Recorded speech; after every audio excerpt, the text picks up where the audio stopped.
Assalamualaikum warahmatullahi wabarakatuh. Alhamdulillahirrabbilalamin. Wassalatu wassalamu ala ashrafil anbiya'i wal mursalin Sayyidina wa maulana Muhammad wa ala alihi wa sahbihi wasallim ajma'in, amma ba'du. Pertama-tama, marilah kita panjatkan puja dan puji syukur kita terhadap kehadirat Allah Subhanahu wa Ta'ala yang telah memberikan rahmat dan taufiknya kepada sehingga kita dapat melaksanakan perkuliahan pada hari ini walaupun secara online. Baiklah, langsung saja. Kami dari kelompok 10 yang beranggotakan 5 orang. Yang pertama Nida Munirah, yang kedua Nur Hafizah, yang ketiga Rusiana A, yang keempat Syahidah Norfa, dan yang terakhir saya sendiri, Maulidia Pratiwi. Kami di sini akan mempresentasikan makalah kami yang berjudul Strategi Pengelolaan Pembelajaran. Berikut penjelasannya. A. Pengertian strategi pengelolaan pembelajaran. Menurut Kamus Besar Bahasa Indonesia, strategi diartikan sebagai ilmu dan seni menggunakan semua sumber daya bangsa-bangsa untuk melaksanakan kebijaksanaan tertentu dalam perang dan damai. Sederhananya, strategi berarti penggunaan sumber daya untuk melaksanakan kebijaksanaan yang artinya penting. Peran pengajar dalam menggunakan sumber-sumber untuk melaksanakan kebijaksanaan dalam mengatur pengelolaan pembelajaran yang baik. Strategi dimaksudkan sebagai daya upaya guru dalam menciptakan suatu lingkungan yang memungkinkan terjadinya proses pengajar. Dalam penciptaan sebuah strategi, ada banyak hal yang harus diperhatikan oleh pengajar. Sebelum menjalankan upayanya, di dalam pelaksanaan pengajar harus menyesuaikan tujuan, cara mencapai tujuan tersebut sesuai dengan peserta didiknya atau dalam arti tidak disamakan rata, agar strategi yang diterapkan dapat terlaksana dengan baik dan optimal. Selanjutnya, prinsip-prinsip pengelolaan pembelajaran. Pada hakikatnya, pengelolaan pengajaran adalah usaha guru untuk menciptakan kondisi belajar mengajar yang menyenangkan dan usaha untuk menanggulangi gangguan-gangguan selama guru mengajar. Untuk itu, guru harus mengerti, memahami, dan menerapkan prinsip-prinsip pembelajaran yang dapat menunjang keberhasilan di dalam pengelolaan kelas pada waktu melaksanakan tugas mengajar. Jadi, prinsip-prinsip pengelolaan pembelajaran yang pertama adalah prinsip aktivitas. Prinsip ini mengutamakan keaktifan siswa dalam proses pembelajaran.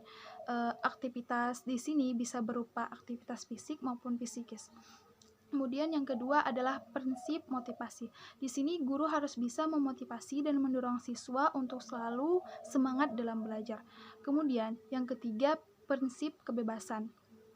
Di sini maksudnya adalah kebebasan mengemukakan pendapat dalam diskusi kelas ataupun diskusi kelompok selama tidak menyimpang dari topik diskusi, atau kebebasan memberikan jawaban menurut pandangannya.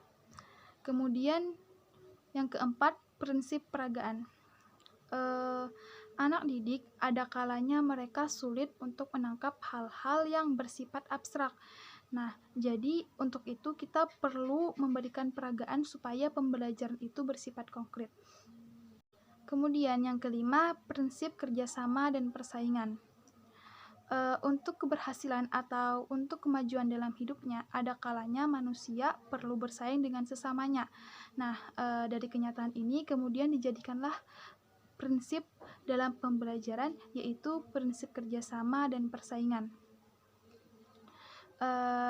Di sini guru harus memberi kesempatan untuk bekerja sama kepada siswa-siswanya, misalnya bekerja kelompok untuk memecahkan suatu masalah atau menciptakan persaingan secara sehat di dalam kelas untuk mencapai suatu prestasi dalam pembelajaran. Kemudian yang keenam adalah prinsip aversepsi. Supaya siswa-siswa kita dapat dengan mudah menerima ide-ide baru, informasi-informasi baru, perlu diawali dengan menyampaikan hal-hal yang sudah diketahui oleh siswa sebagai aversepsi. Nah, di sini sebagai batu loncat untuk masuk ke bahan pembelajaran yang baru. Kemudian yang ketujuh, prinsip kolerasi. Prinsip kolerasi berasal dari bahasa Inggris, yaitu correlation, yang berarti hubungan. prinsip korelasi di sini maksudnya menghubungkan atau mengaitkan antara mata pelajaran yang satu dengan mata pelajaran yang lain. Yang kedelapan, prinsip efisien dan efektivitas. Yang kesembilan, prinsip globalitas. Prinsip globalitas yaitu siswa akan mengamati atau menangkap secara global atau keseluruhan terlebih dahulu, baru kemudian ke hal-hal atau unsur-unsur yang membentuk keseluruhan tersebut. Dan yang ke-10 adalah prinsip permainan dan hiburan.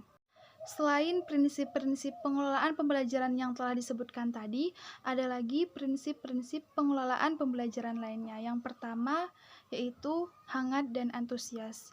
Kita sebagai guru harus hangat dan akrab dengan anak didik dan selalu menunjukkan antusias dalam setiap aktivitas pembelajaran. Yang kedua yaitu tantangan. Penggunaan kata-kata, tindakan, cara kerja, atau bahan-bahan yang menantang akan meningkatkan gairah anak didik untuk belajar, sehingga mengurangi munculnya perilaku yang menyimpang. Yang ketiga yaitu bervariasi. Kita sebagai guru harus bisa menggunakan alat atau media dan cara mengajar yang bervariasi. Kemudian yang keempat, keluasan. Keluasan pengajaran dapat mencegah munculnya gangguan seperti masalah, tidak ada perhatian, tidak mengerjakan tugas, dan sebagainya.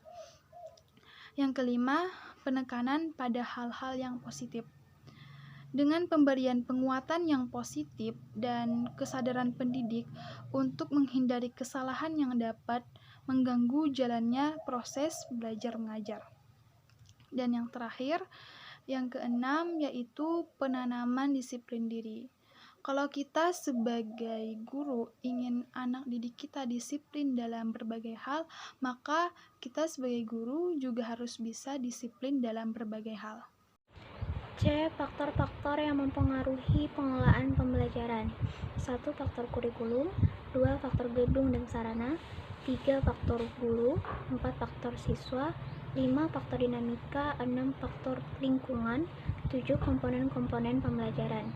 Ada 5 komponen dalam belajar, yaitu A. Tujuan, B. Materi, C. Strategi, D. Sumber pelajaran, E. Evaluasi. Selanjutnya, yang D, strategi pengelolaan pembelajaran. Yang pertama, stalking stick. Stalking stick atau tongkat berbicara adalah metode yang digunakan oleh penduduk asli Amerika untuk mengajak semua orang berbicara atau menyampaikan pendapat dalam suatu forum atau pertemuan antar suku. Yang kedua, snowball throwing. Metode pembelajaran snowball throwing atau yang juga sering dikenal dengan snowball fight merupakan pembelajaran yang diadopsi pertama kali dari game fisik di mana segumpalan salju dilempar dengan maksud memukul orang lain. Dalam konteks pembelajaran, snowball throwing diterapkan dengan melempar segumpalan kertas untuk menunjuk siswa yang harus menjawab soal dari guru. Selanjutnya, strategi yang ketiga yaitu Student Team Achievement Division atau STAD. Student Team Achievement Division atau STAD adalah salah satu tipe pembelajaran kooperatif yang paling sederhana. Siswa ditempatkan dalam tim belajar beranggotakan 4 orang yang merupakan campuran menurut tingkat kinerjanya, jenis kelamin, dan suku.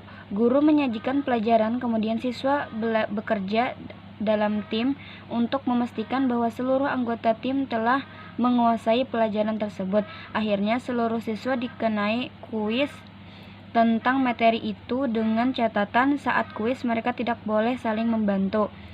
Selanjutnya, materi yang keempat yaitu bertukar pasangan atau partner switch. Bertukar pasangan merupakan model pembelajaran yang dapat digunakan dalam proses belajar mengajar dengan menekankan pada pencarian masing-masing siswa untuk mendiskusikan atau membicarakan tugas yang diberikan oleh guru kepada siswa, yang kemudian bertukar pasangan lagi untuk memperkaya atau mencari kebenaran dari jawaban tugas yang diberikan oleh guru. Selanjutnya, strategi yang kelima yaitu take and give.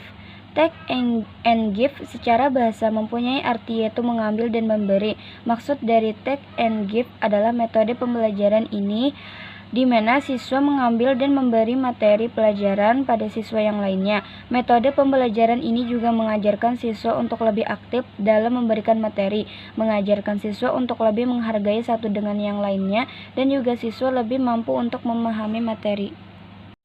Sekian presentasi dari kami, salah khilaf mohon dimaafkan. Wassalamualaikum warahmatullahi wabarakatuh.